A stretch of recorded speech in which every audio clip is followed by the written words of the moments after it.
Hello and welcome to another video. In BearStar's most recent update, a map called Stone Industry Plant N was added to the game. This map, which I will now refer to as Plant N, actually came with a handful of lore. What's interesting about this map's lore in particular is that it actually heavily focuses on a character who previously had barely any lore whatsoever, that being Bob.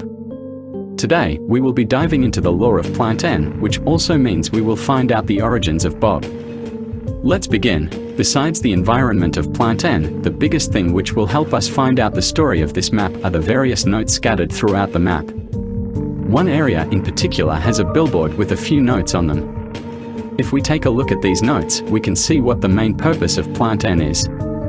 Essentially, this facility has workers who mine stone and deliver it to Bear City. There it is likely used to construct buildings.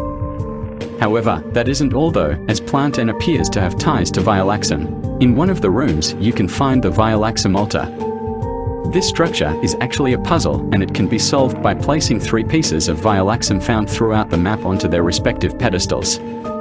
There is a notebook nearby this puzzle which gives further insight on what it does. Essentially, the notebook states how the Violaa Alter has helped Plant N quite well, however, it caused door C5 to secure itself shut. Door C5 is actually the storage room where you can find the key, which is required in the Bob plush quest. This door only opens when the Violaa Alter is solved, which makes sense as they are connected. In terms of Plant N itself, that was basically all of the information around it I could find. However, there are some other notes around the map detailing things about Bob. There is one note labeled Daily Log 12, which details how a blob of darkness was moving throughout the mines. It then somehow possessed a crystallized rock which caused it to grow legs and attack the crew of people mining nearby it. There is also another note labeled Daily Log 16, which explains how there are weird noises in the building and how some employees have been disappearing. Based on these notes, I think that the story of Bob becomes pretty clear. Essentially, I believe that all the Bob variants are just objects or beings which have been infected by the Bob blob, or whatever that mass of darkness is. This would explain what Daily Log 12 was describing, as I'm pretty sure it is showcasing how Zob came to life. Additionally, you can actually see these Bob blobs around the map. Like the note describes, they are little mounds of darkness usually accompanied by Bob's face.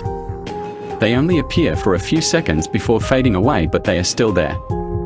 These Bob blobs could also explain what Daily Log 16 was talking about, as they could be the ones making weird noises and taking people, leading to them being labeled as missing. The last thing I would like to mention is the Bob room. On the billboard, there is a note which states how something happened in room F1 and how nobody should go into it. If you go to room F1, you will realize that it is the exact same one from the Bob intro cutscene. This room can actually be accessed by completing the Bob plush quest, and once you go inside it, a giant Bob blob will kill you. That is basically all of the lore I could find in Plant N. To summarize, Plant N is a facility who mines stone and sends it to Bear City. However, one day they uncovered the Bob blobs and they have been terrorizing the facility ever since. These Bob blobs can infect objects and maybe people to turn them into Bobs. Plant N is also the same location where the Bob intro cutscene takes place. Let me know if you find anything else. Thanks for watching and I hope you enjoyed.